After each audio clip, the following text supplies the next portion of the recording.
sensation. The money's quick and easy and you don't need no experience. The younger that you look, you'll earn a bigger tip. Take it home to your pimp. It's a one-way trip. Tell it to the big man. Even though you may not listen, you better tell it to the big man. Next time you get the chance.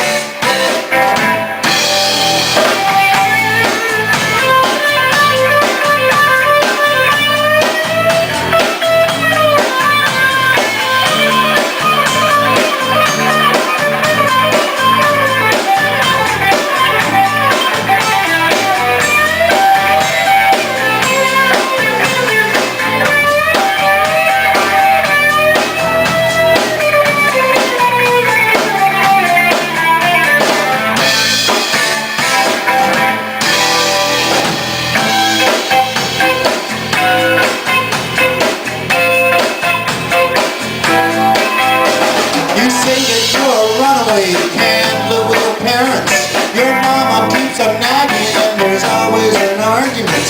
Your daddy hits your friends, he says that they're beneath you. And if you disagree, but he always tries to beat you. Tell it to the big man.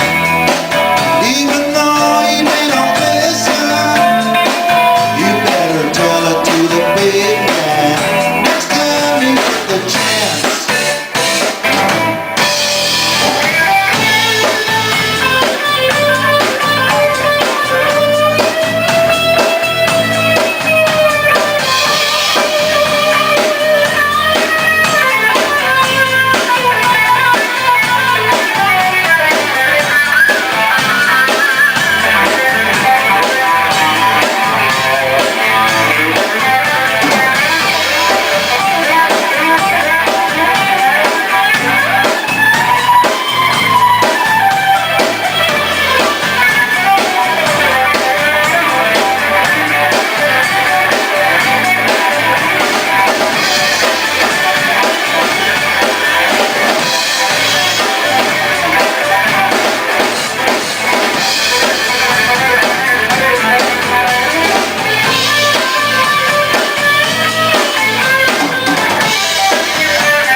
And speaking of great songwriters, here's a song that Mr. Segarini wrote. I won't tell the story because Bob gets upset every time I tell the story.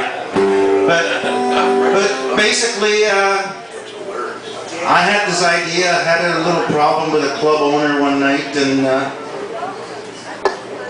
I wrote a few verses, and I couldn't finish the damn thing, so I emailed it to Bob, and Bob finished it for me, and it's basically more Bob's song than mine. But I did have the idea, and it's also a little bit of a tribute to one of my heroes, Les Paul, who just passed away. It goes like this.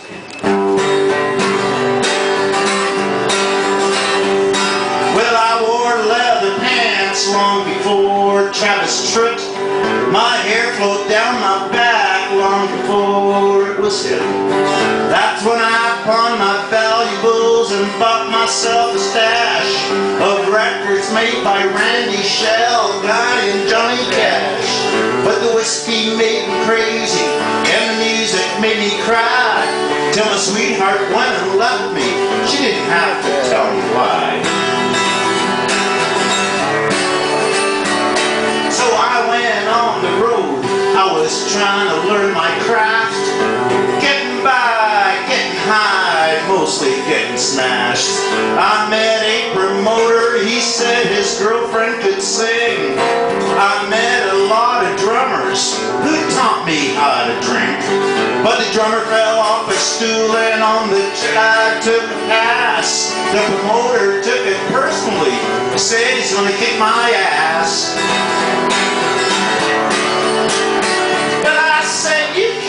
Intimidate me, don't you even try. You know I try. He tried to grab my throat, but I guess he was a klutz, 'cause he landed on his knees when I kicked him in the nuts. And when he started whining and looked like he would cry, I hit him with my Les Paul. Now I believe a man can fly.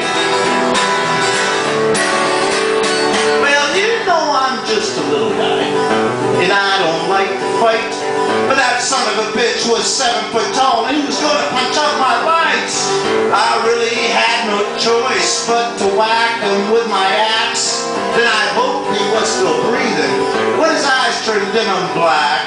Well, I knew I had to beat it, so I headed for the door. I left my Les Paul bleeding right beside him on the floor. Then a voice went off inside my head. It sounded like Captain Jean-Luc Picard. It said, "Seb, go back in there and grab that damn guitar." I said, "I ain't going in there alone, no matter what you say." Then I thought for a minute, I went, "Hey, who is this anyway?" The voice said, "Seb, my son, that question seems so odd. I thought you'd recognize him. It is the voice of God." "Oh, be damned," I said aloud, alone outside the bar. I said, "If you go in there with me, God, I'll go back for my guitar." So me and God strolled back inside, fueled by righteous fear, while God kept up his pep talk, saying I had not to fear. So I asked God from the heart why he was so adamant. He said, "You can always replace a Fender, but a Gibson is heaven sent." So me and God retrieved my axe, so I guess I'm born again. 'Cause now I know that God and me will be buddies till the end. Well, I used to be an atheist, but now I've seen the light. I used to think that God was dead and Nietzsche was right. But anyone who'd back me up to rescue my Les Paul must truly be a savior. So there's a God after all.